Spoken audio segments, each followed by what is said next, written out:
Lana Sue Clayton claimed that she didn't mean to kill her husband when she poisoned his drinking water with eye drops. The 53-year-old South Carolina woman told a court she acted impulsively, wanting to make an abusive spouse uncomfortable. According to the Rock Hill Herald, prosecutors countered that she wanted the wealth of a man initially said to have taken a deadly fall down the stairs and found in the foyer of his lakeside house modeled after George Washington's home. They described 3 days of agony cut short by a final dose.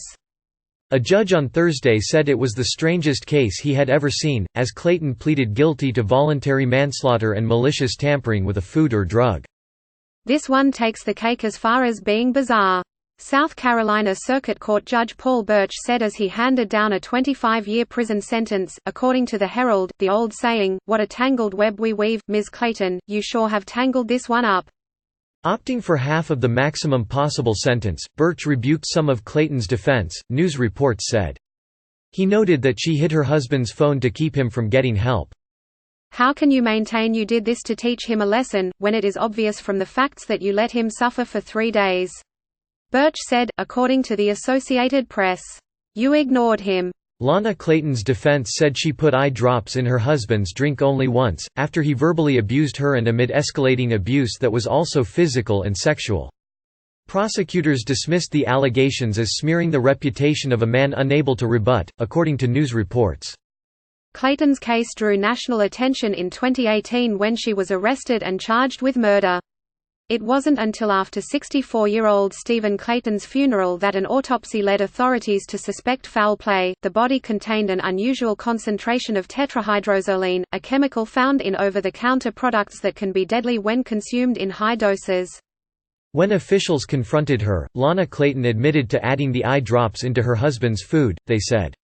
"We don't have a clear-cut reason why she committed the crime that she did, or what kind of motive she had," Trent Farris, spokesman for the York County Sheriff's Office, told ABC News at the time. The arrest brought renewed attention to a 2016 episode in which Lana Clayton told authorities she accidentally shot her husband in the head with a crossbow as he slept, according to the Charlotte Observer. Stephen Clayton also called the injury a mishap, the newspaper said, and no charges resulted, though police noted that they found Lana Clayton crying and upset, saying her husband never hit her but could quickly turn cruel. While Birch would marvel at Lana Clayton's case this week, eye drop poisoning allegations are not without precedent. Just last month, a man in North Carolina was charged with first-degree murder for allegedly using the household item to kill his wife, all to get the insurance payout, prosecutors said. A paramedic allegedly killed his wife for the insurance payout. The method? Eye drops. Speaking in court for that case, North Carolina Insurance Department Attorney Jordan Green noted tetrahydrozoline's ability to wreak havoc on the body. "We're told by our toxicologists and our cardiologists that medicine has a dramatic effect on your heart and would cause heart stoppage or heart failure in a fairly short amount of time, which is consistent with what happened here," Green said. In another North Carolina case earlier this year, authorities said a woman intentionally put eye drops in her fiancé's Coca-Cola, inspired by the movie Wedding Crashers, according to a local news report. The comedy suggests that ingesting eye drops leads to diarrhea, an urban legend. Experts warn that underplays potentially deadly consequences. B.J. Barrowclough, a public defender representing Lana Clayton, said in a brief interview with The Washington Post on Friday that his client's actions were not premeditated and that she passed a polygraph test while saying she did not want to kill her husband.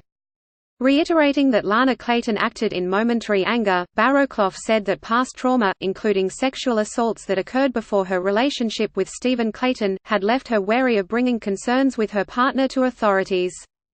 Prosecutors had argued for Lana Clayton to get the harshest possible penalty, pointing to money as a motive and saying she destroyed her husband's will after killing him, the Herald reported. Citing court records, the newspaper reported that Stephen Clayton had more than $1 million in assets in addition to the expensive Mount Vernon-inspired home in South Carolina's York County where he lived with his wife. An obituary remembers Stephen Clayton as an entrepreneur, a visionary, and a brilliant business strategist, who founded and led a medical company before retiring in 1995.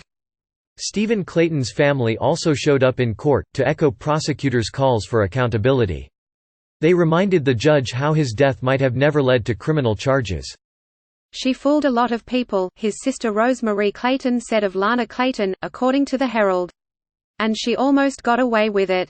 Read more. 3 decades after she left her baby for dead, police knocked on her door.